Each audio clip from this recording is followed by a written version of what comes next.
Hey, what's up guys? Jay here with JayzTwoCents, and a while back I picked myself up a Logitech G27 racing wheel here.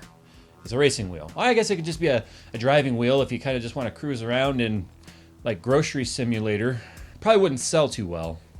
But I did a video where I did some Assetto Corsa driving set to a commentary where I talked about some computer water cooling myths and things, and you guys had some interesting comments like, wow, you really suck, or you can't drive, or you need to set your wheel up and stuff. And so I've gone ahead and done that. I've set the wheel up here for some iRacing, and I'm getting a text message. I've set the wheel up here with some iRacing, and I'm just going to kind of give a quick my thoughts on the wheel. I'm not going to go into how to set it up or anything like that, but we're gonna do some laps here with some iRacing and just kind of give you some general feedback on how I feel about the Logitech G27 and how it compares to the real thing. Now, the force feedback on this, I'm not a fan of the force feedback. Now, I do like that it gets nice and tight. Ladies. I know, but I do like that it gets tight in the turns. I do like that when you let go of it, the wheel will want to snap back to center because it feels like a real resistance of turning, like a real car. What I don't like is the way that the wheel will, now I'll kind of try and demonstrate this right now, it's the way the wheel, it's not even really doing it right now. Let's see if I can get it to do it. There, see how it kind of bounces like that? Sometimes the wheel will just sit there and go boing, boing, boing, boing, boing, boing, boing, boing, boing, boing, without even touching it. See if I can get it to do it. No, not really. But anyway, sometimes it'll just sit there and bounce around. But what I really don't like about force feedback is the fact that the game tries to translate the bumps in the road to the steering wheel. And if you guys know anything about cars, you know most of the bumps don't translate into bump steer. Front-wheel drive cars, yeah. But rear-wheel drive cars, all-wheel drive cars, the bumps don't translate to the wheel doing that. They translate to your butt and the feeling, the seat of your pants and the way your body reacts, not the wheel. So I can see why Barnacle on his racing sim is going with the transducers, because he's transferring those bumps and stuff to your butt, which is where you really feel it, not in the wheel.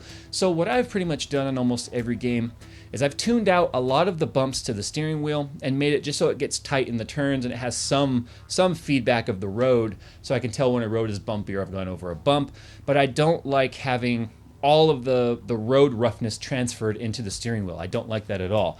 The shifter paddles on here are really, really nice. You've got buttons on here that you can program, like this button here on the, technically that's the top right there. I made it so I can look to the right.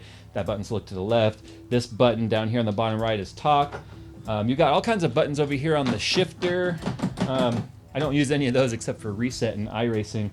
Paddle shifters feel really nice, and the steering wheel does not, it does not come off the desk. It's actually tightened down. You can see I'm moving my whole desk around trying to move the thing. Same thing with the shifter. You can yank this thing off the desk if you wanted, but chances are you're not gonna hurt it. Now the shifter's nice. It's got a nice leather boot here, pleather boot here. It's got some buttons you can program, a D-pad.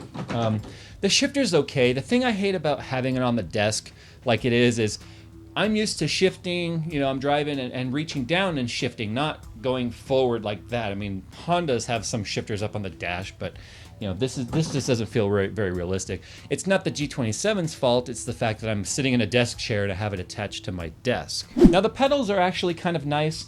They are, and it's actually really dusty, so anyway. The pedals are very nice. They're metal. They have nice, oh look, I'm going in reverse now. They have nice feedback on them. They're not, load cell pedals, so they're not gonna, they're not gonna change resistance as the braking resistance in the simulator gets more difficult. So, that would be nice, but again, for something that comes with a kit, they're really not so bad.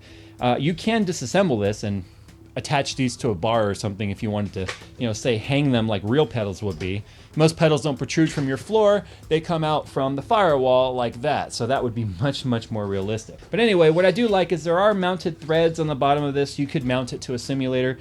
It's also got this little piece that pops out here where you can get some nice grip on carpet if I can get it to come back out. So anyway, these are kind of nice. They're not the best pedals in the market, but they're not bad either. The brake pedal, the clutch, and the gas pedal are really close together, but you can actually loosen up the the clutch pedal and move it over more if you want more distance between them, which is, you know, good. I haven't done that, but I've gotten used to it. I don't recommend running these without socks on. Your feet are going to start to feel really raw because they are metal, and they start to get very uncomfortable actually. So anyway, let's go ahead and just turn a couple of laps here, and we'll go ahead and just get my opinion as we're kind of driving. You guys can see I'm not that bad of a driver. iRacing is the most realistic physics-wise that I've encountered yet. The graphics aren't so bad. The wheel won't stop moving, and it's clinking around over here. So that's one of the things I don't like, is it's just got this mind of its own. But as you can see, the screen versus my wheel, it's pretty much dialed in, you know, so that the screen wheel and my wheel are pretty much the same. So anyway, let's go ahead and let's turn a couple of laps so you guys can see how I feel about the wheel, and you can see I'm not the world's worst driver. I'll get out there and turn some laps and not turn this thing into a demolition derby, for the love of God. Hey guys, I am driving the BMW Z4 GT3 here at Lime Rock. This is one of the download cars. On the first lap, you don't want to get too crazy, you just want to warm up the tires. And one of the things I've noticed about the Z4 is the fact that it's a very, very heavy understeer car. It grips really, really well in the rear. It just doesn't, I don't know, it understeers really, really badly, especially compared to the V8s.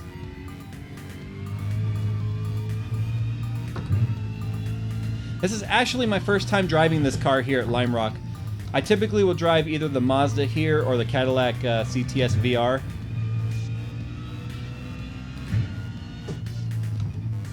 Get a little brake here.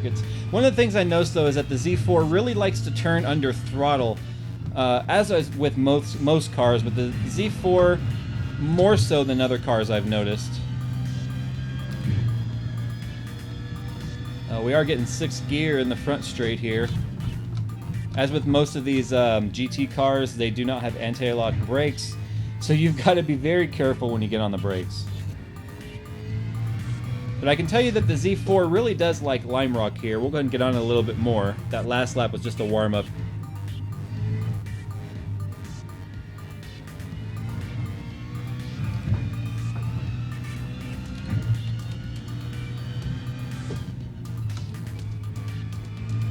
This jump here is always kind of a fun one.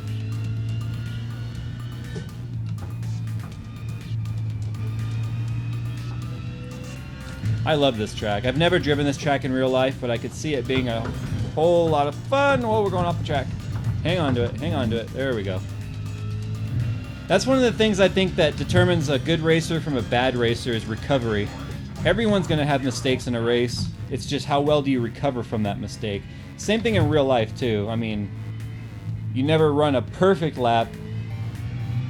And when you do, you never ever repeat it either, but we all make our mistakes, and it has to do with how you recover. Now, if you look at the wheel, I want you to notice, I'm going to let go on this turn. See how the wheel straightens itself back out?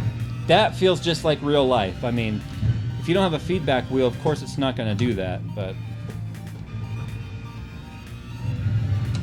Woo! Got a little light on that.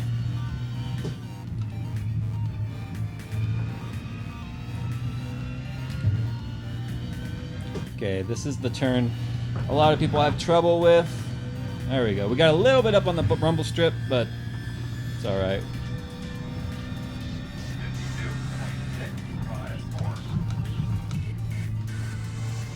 A lot of people seem to have a lot of trouble with turn 1 and 2 right here, though.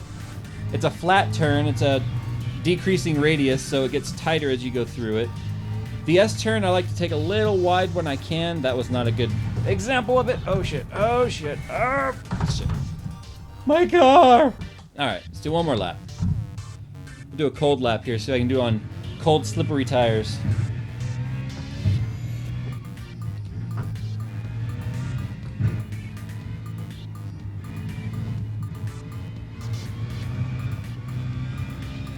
I want you to also notice I am not running a driving line.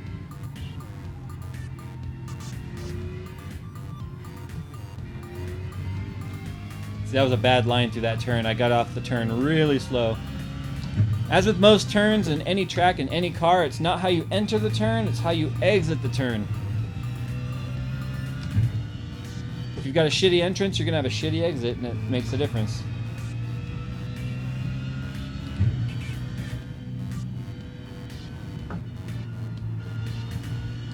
As you can see by my Ghost model there, it was a bad entrance. I was decelerating through the entrance, so got off of it slower coming out, and it really affected it.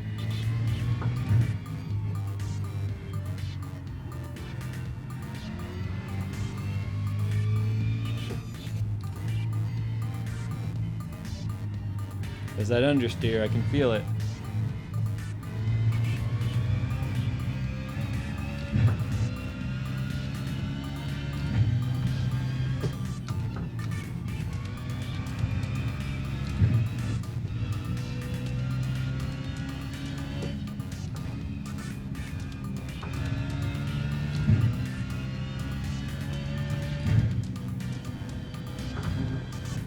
Woo!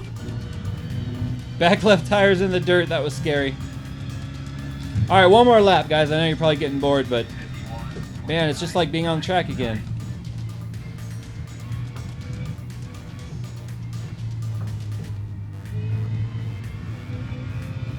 Okay, we'll do the wide turn through here.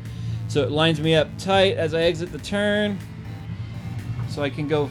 Nope, can't go full throttle. I actually got on the brake. Ah! Anyway. There we go, guys. JayzTwoCents here, sucking at some iRacing. Did get some good laps in there, but anyway.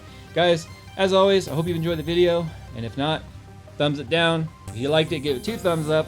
Log on to your grandma's account, give it a thumbs up. And as always, I'll see you in my next video.